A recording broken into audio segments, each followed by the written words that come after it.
Hello, and welcome back to the HM Intelligence channel. Today, we're going to discuss a question I was asked recently. What is a spy? So, in this lesson, we're just going to cover off, why we're talking about this, and then what military and government intelligence looks like, then look at what corporate intelligence looks like, and kind of round it out with comparing them both and talking about, the differences and similarities.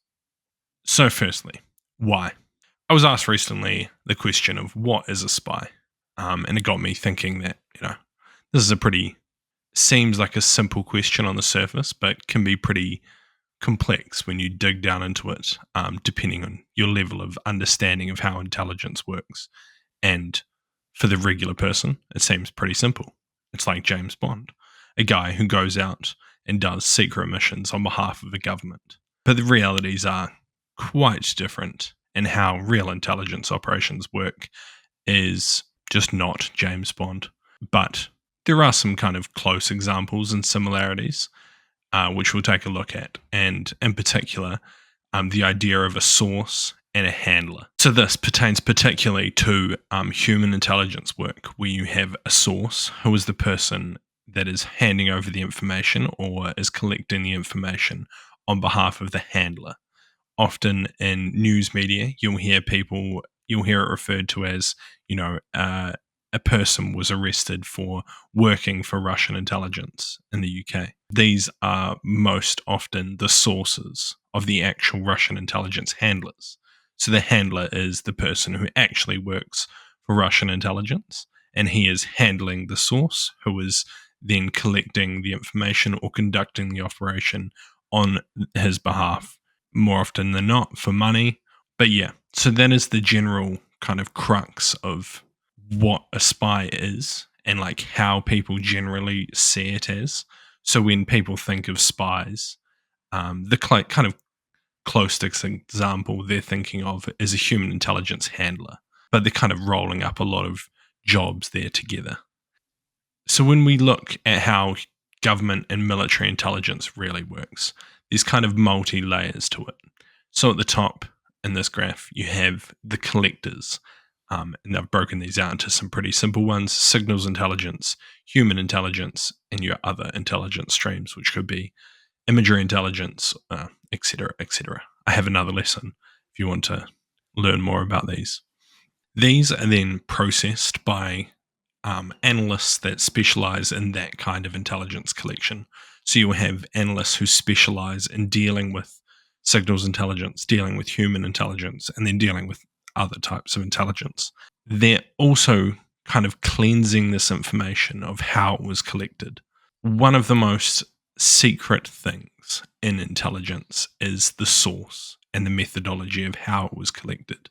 So these first level analysts are also removing the sourcing information. In signals intelligence, it is how this information was accessed and where it was collected from, whether that be through intercept or through another form of highly classified collection.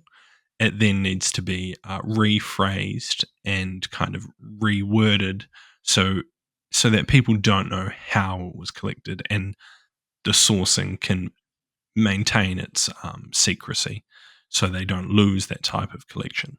This is the same as human intelligence, where people down the chain don't need to know where the human source was, how close he was to the target. He needs to remain secret so that, if there's a mole within the organization or any other kind of leak out of the organization, that source can maintain his cover.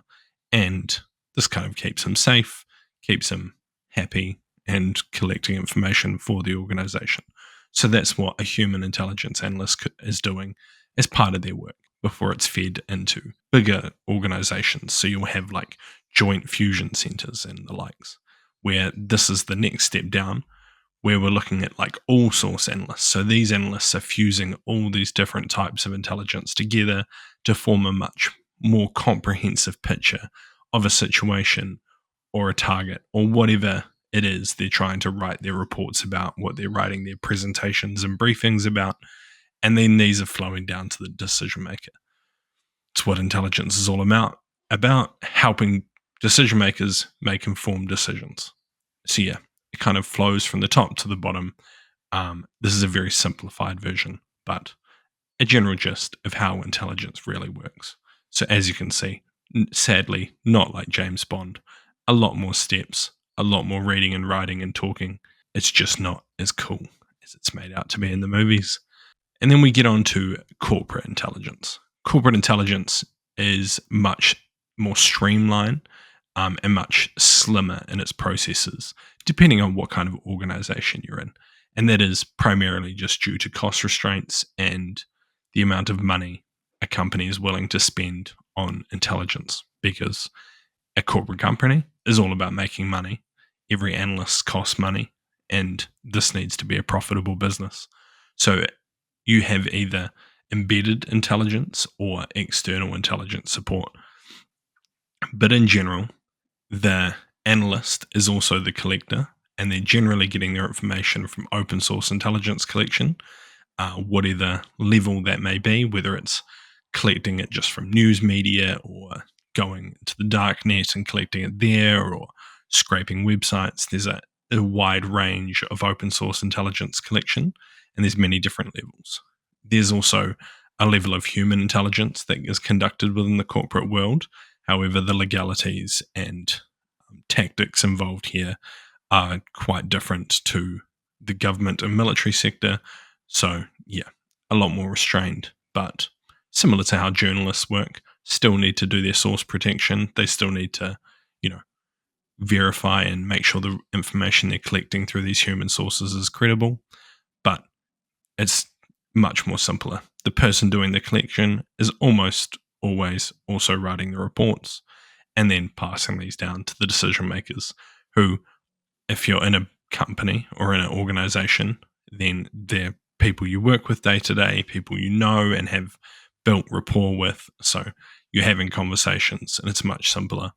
Or if you're an external organization who provides intelligence as a service, you're passing these reports off to your clients who are paying you for them.